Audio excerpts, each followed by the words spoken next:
All right, so let's try this again. It's a beautiful hot day in Washington, D.C. You gotta talk to me. Is it on? Yeah. Okay. Look, beautiful day, Washington, D.C. Cameraman's a crackhead. It's Omar. Say hi, Omar. So, what we're doing is doing some test footage. I need to test a few things out before I start shooting the main footage for this trip. One of the things I want to check out is moving from 3-second intervals to 2-second intervals, because we're bumping it up from 30 frames to 60 frames per second. That's what Sony wants us to shoot it at. Looks better on their TVs. So I want to make sure that at 60 frames it doesn't look disjointed, and I think 3-second exposures or 3-second intervals might make it too disjointed. So I moved it to 2-second intervals just to test it out. The other thing that I'm doing is I'm dragging the shutter, which means I have a neutral density filter on, which allows me to get the shutter speed low enough where I can get some blur to it, because I want it to blur. That helps to make the clouds and the movements and the cars and everything else look really, really smooth. So let's look back out this way. On a time lapse, I always want a lot of movement. So luckily I have people walking, I've got cars moving, I've got clouds in the sky moving, and I also have airplanes flying overhead. And that gives me 4 pieces of movement. And as much movement as you can get in your time lapses, the better they're going to be, because it's more engaging. You want to look into those bad boys and go, ooh, interesting, and everything like that.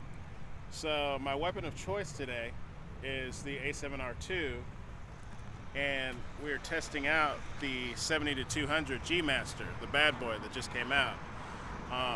And this will be fun. It'll be the first time I'm shooting with this. The cool thing is that once I get back home and I have to render all this stuff, I'm going to actually screen record me editing all these clips, so you can get to see where, like in these videos, you'll see my thoughts behind shooting the time lapses, and then when I get home, you'll get to see how I edit the time lapses. No secrets, there's no need to be, because anybody can do this and it's a lot of fun, and it's always good to learn. But I'll be going through that, so every clip that I shoot here will be doing that. So just to give you a little background, we already actually shot this clip. We just got here. We drove 21 hours, so we're still getting into the groove of everything. But just FYI, I don't know if Omar can get the back of the screen, but when I shoot the time lapses, oh, you can't see it. I use the app on the Sony cameras. It's a great app. You can do sunrises, sunsets. This one I have it on the what is it called? It's a custom mode, so I can actually put in everything that I want it to do. So what I have it at right now is f13. Since these will go to TVs, they want everything crystal clear. Can't get too artsy-fartsy with 2.8s and 2.0s, even though I'm going to shoot some, especially with the RXR1 II. But that'll be just to blend in with the other scenes. But for them, they want it at f13, so everything's sharp and it looks great on the TVs, which is understandable. So this is the first scene that we're doing. We're just doing some test shots.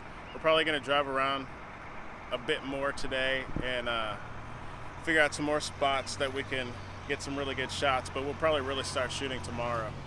So wherever else we go today, I'll be taking y'all for the ride. But it's hot, and it's supposed to be 92 here tomorrow. And A7rii don't like hot, but luckily we have an A99 too, so we'll be good. So we'll be able to get some really good shots. So I'll see y'all later on this afternoon.